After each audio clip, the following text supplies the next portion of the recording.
Innal hamdalillah nahmaduhu wa nasta'inuhu wa nastaghfiruh wa na'udzu billahi min shururi anfusina wa min sayyiati a'malina. May yahdihillahu fala mudhillalah wa may yudlilhu fala hadiyalah.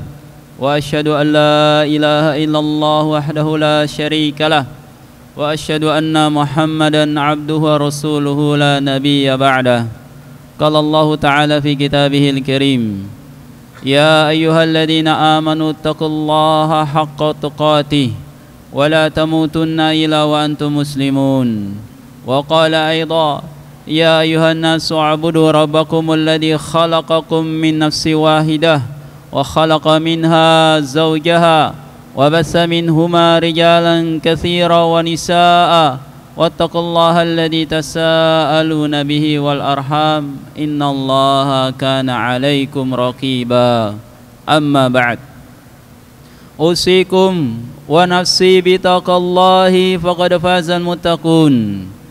Sidang salat Jumat yang dimuliakan, dirahmati Allah Subhanahu wa taala, disebutkan dalam sebuah hadis yang hasan, diriwayatkan oleh Al-Imam At-Tirmidzi dan Imam Ahmad dari sahabat yang mulia Abdullah bin Mas'ud radhiyallahu anhu qala Rasulullah sallallahu alaihi wasallam istahyu minallahi haqqal haya.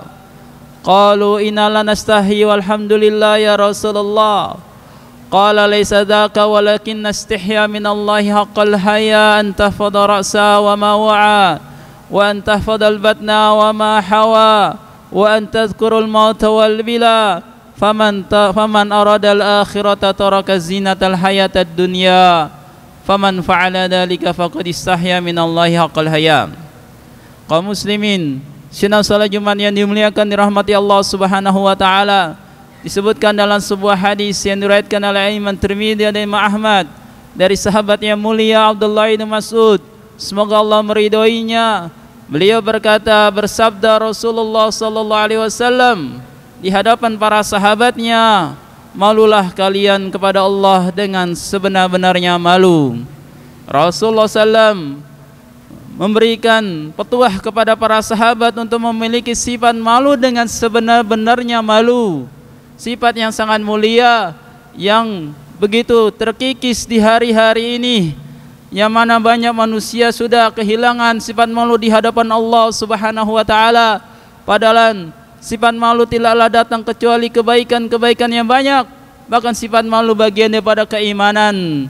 Oleh karena itulah Rasulullah mengingatkan kepada para sahabatnya untuk selalu memiliki sifat malu di hadapan Allah Subhanahu wa taala, karena sifat malu juga adalah wasiat para nabi dan rasul sebelumnya. Inna mimma adrakan nasu min kalamatin nubuwatil ula idalam tastahi fasna ma'sita. Sungguhnya perkataan-perkataan dahulu yang dinukil disampaikan oleh para nabi dahulu adalah ketika engkau tidak memiliki sifat malu, berbuatlah sesukamu. Maka para sahabat pun ketika mendapatkan petua Rasulullah untuk memiliki sifat malu di hadapan Allah, mereka menjawab dengan spontanitas, kita malu ya Rasulullah. Tapi Rasulullah menjawab dengan perkataan, bukan itu yang aku maksudkan. Di mana para sahabat menjawabnya dengan jawaban yang mereka pahami, malu jibillah, malu sifat naluri fitrah manusia yang pasti ada pada manusia memiliki sifat malu. Malu ketika tersingkap auratnya, malu ketika dia tidak berbusana. Ini semua manusia memiliki sifat malu, ada pasti pada manusia. Namun Rasulullah inginkan malu yang lain, malu yang sebenar-benarnya malu di hadapan Allah itu adalah dengan 4 perkara yang mana Rasulullah ingatkan kepada para sahabatnya, dengan malu muktasab, malu yang diupayakan, malu yang dia berusaha untuk memiliki sifat tersebut, malu yang dia pelajari, yang dia bekali dengan ilmu sehingga muncul sifat malu ini. Apa itu malu yang sebenarnya di hadapan Allah? Yang pertama kata Rasulullah adalah antahfadha ra'sa wa ma wa'a.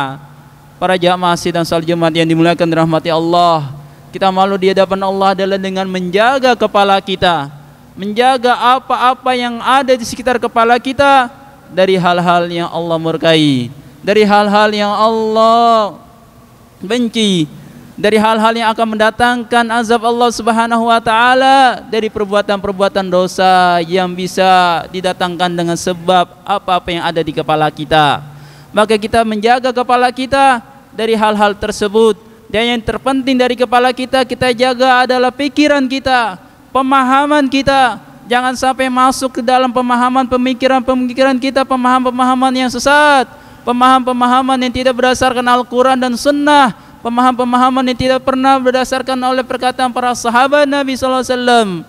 Karena sungguhnya ilmu adalah maqala Allah wa maqala Rasuluhu wa maqala sahabah. Ilmu yang sebenarnya adalah yang dikatakan Allah dalam Al-Quran, dikatakan Rasulullah dalam hadisnya, dan dipahami oleh para sahabatnya. Maka kita berusaha untuk tidak memasukkan seluruh apa-apa di dalam otak kita, segala macam jenis ilmu, sehingga banyak manusia yang terkena syubhat, kerancuan-kerancuan yang tadinya yakin, yang tadinya teguh, ketika dia mendengar kajian-kajian di media sosial yang begitu bersebaran, akhirnya malah timbul keraguan.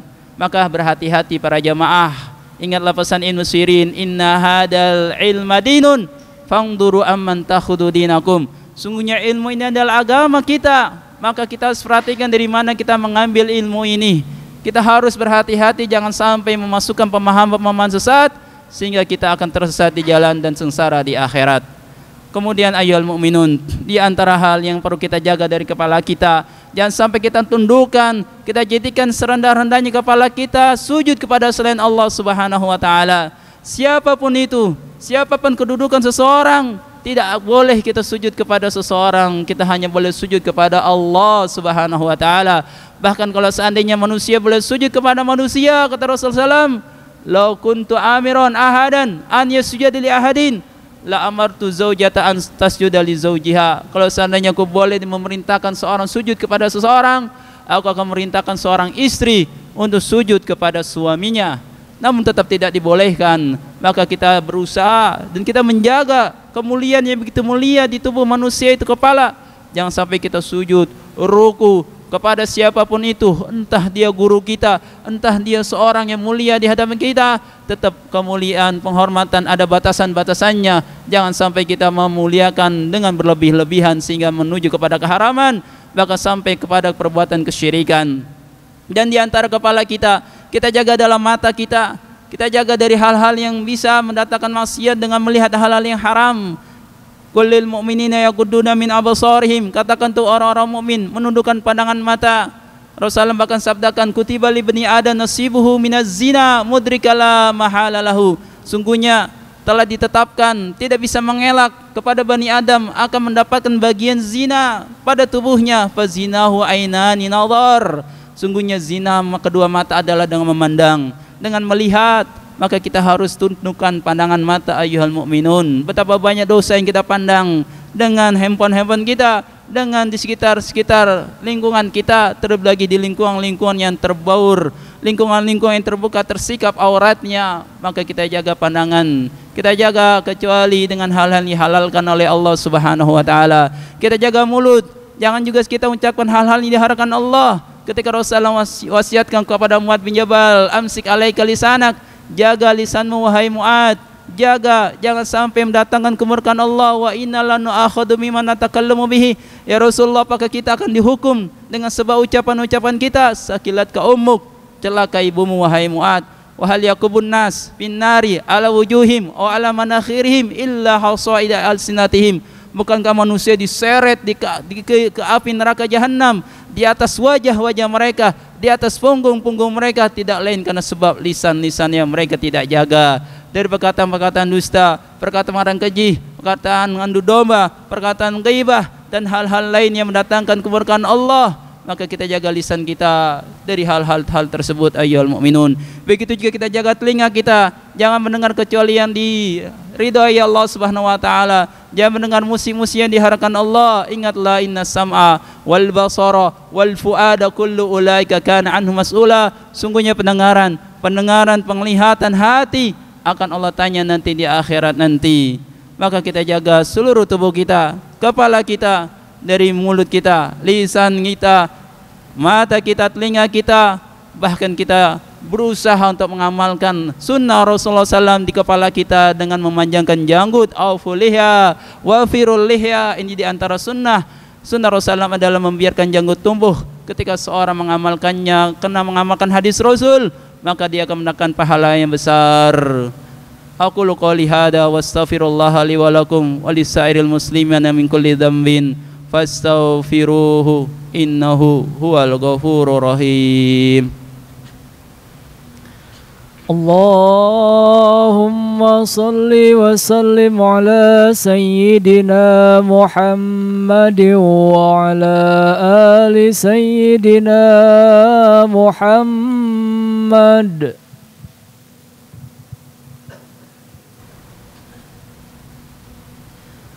Alhamdulillah hamdan tayyiban mubarakan fi kama yuhibbu rabbuna wa yarda. Wassalatu wassalamu ala Rasulillah Nabiyina Muhammadin Abdillah wa ala alihi wa ashabihi wa man wala. Wala hawla wala quwata illa billah, amma ba'd. Kaum muslimin, sidang salat Jumat yang dimuliakan, dirahmati Allah Subhanahu wa taala. Selain kita jaga yang apa di ada sekitar kepala kita, malu yang sebenarnya malu di hadapan Allah. Kata Rasulullah adalah wa antafadal batna wa ma hawa. Kita menjaga perut kita dan apa-apa yang berada di sekitar perut kita, dari tangan kaki kita, dari kemaluan kita, dari hal-hal yang diharamkan Allah Subhanahu wa taala. Maka ini di antara sifat malu yang sebenarnya, yang muktasab, yang kita berusaha untuk menjaga, yang tidak semua orang bisa. Karena kebanyakan bahkan manusia terjatuh pada perbuatan dosa dan maksiat karena tidak mengetahui ilmunya atau karena kebodohannya, atau dia tidak mau belajar. Maka seorang yang mempelajari dan memahami ini dilarang Allah Subhanahu wa taala. Kita jaga perut, jangan sampai memasukkan hal-hal ke dalam perut kita sesuatu yang haram, sesuatu yang tidak halal. Ingatlah Rasulullah memperingati, ma min lahmin nabata fin suhtin fannaru aula bihi. Tidaklah suatu daging yang tumbuh dari sesuatu yang haram kecuali neraka lebih berhak untuk menjilatnya. Bahkan kaum salafus saleh, para ulama dahulu, mereka selalu mendapatkan nasihat dari istri-istri mereka ketika mereka pergi untuk mencari nafkah. Mereka mengatakan, ya suami-suamiku, wahai suamiku, kita bisa sabar engkau pulang tanpa membawa rizki, tanpa membawa penghasilan.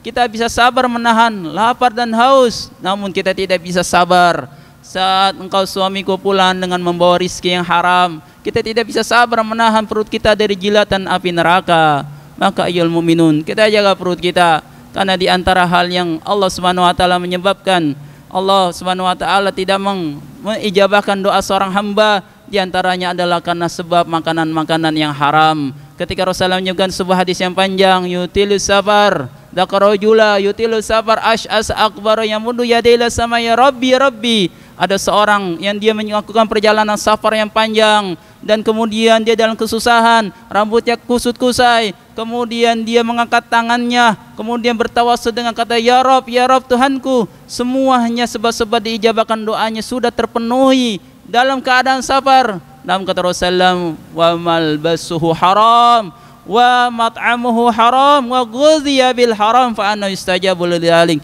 Tapi pakaiannya dihasilkan dari yang haram, makanannya dari yang haram, minumannya dari yang haram, bahkan diberi makan dia dengan cara yang haram. Bagaimana Allah akan mengabulkannya? Maka kita perhatikan juga, jangan sampai masuk ke perut kita dari orang tua kita, atau kita masukkan kepada anak-anak kita rizki yang tidak halal. Gua guzia, diberikan makan kepada hal-hal yang bukan halal. Maka di antara tumbal yang kita lakukan adalah kepada anak-anak kita. Mungkin anak-anak kita tidak diijabahkan doa-doanya karena sebab ulah kita yang kita masukkan ke perut-perut mereka rizki-rizki yang tidak halal. Maka akan membekas pada diri mereka nanti di hari yang besar, ketika mereka tidak diijabahkan doanya karena diberikan makan dari hal-hal yang haram. Maka ayyuhal mu'minun, ittaqullah, kita bertakwa kepada Allah. Wajmilu fi talab, kita berusaha untuk mencari rizki yang halal yang Allah Subhanahu wa taala mudahkan dengan ikhtiar, dengan berusaha. Inilah sifat malu yang sebenarnya malu di hadapan Allah. Kita jaga perut kita jaga kepala kita jaga dari kemaluan kita juga, dari hal-hal yang diharamkan Allah. Wala taqrabu zina, jangan kau mendekati zina. Maka Rasulullah memberikan suatu jaminan, man yatman li baina lihyaihi wa baina fakhidaihi adman lahu jannah. Barang siapa yang bisa menjaga antara dua pahanya, itu kemaluannya, dia bisa menjaga antara dua bibirnya, itu mulutnya, dengan hal-hal yang tidak diharamkan Allah, maka Allah Rasulullah menjamin baginya surga ketika dia bisa menjaga seluruh tubuhnya dari hal-hal yang diharamkan Allah. Inilah sifat malu yang sebenarnya ayyuhal mu'minun. Semoga Allah Subhanahu wa taala memudahkan kita untuk mengamalkan hadis yang mulia ini, dan kita berusaha untuk menjaga seluruh anggota tubuh kita, terutama di zaman fitnah, di zaman yang begitu banyak ujian dan cobaan di sekitar kita dari hal-hal yang diharamkan Allah, untuk selalu kita berlindung dan minta kepada Allah Subhanahu wa taala keistiqomahan, kemudahan dalam mengamalkan syariat yang mulia ini, dan diberikan keistiqomahan hingga akhir hayat kita. Allahumma amin. Innallaha wa malaikatahu yusholluna 'alan nabi ya ayyuhalladzina amanu shallu 'alaihi wa sallimu taslima. Allahumma salli ala Muhammad wa ala ali Muhammad kama shallaita ala Ibrahim wa ala ali Ibrahim innaka Hamidum Majid. Wa barik ala Muhammad wa ala ali Muhammad kama barakta ala Ibrahim wa ala ali Ibrahim innaka Hamidum Majid.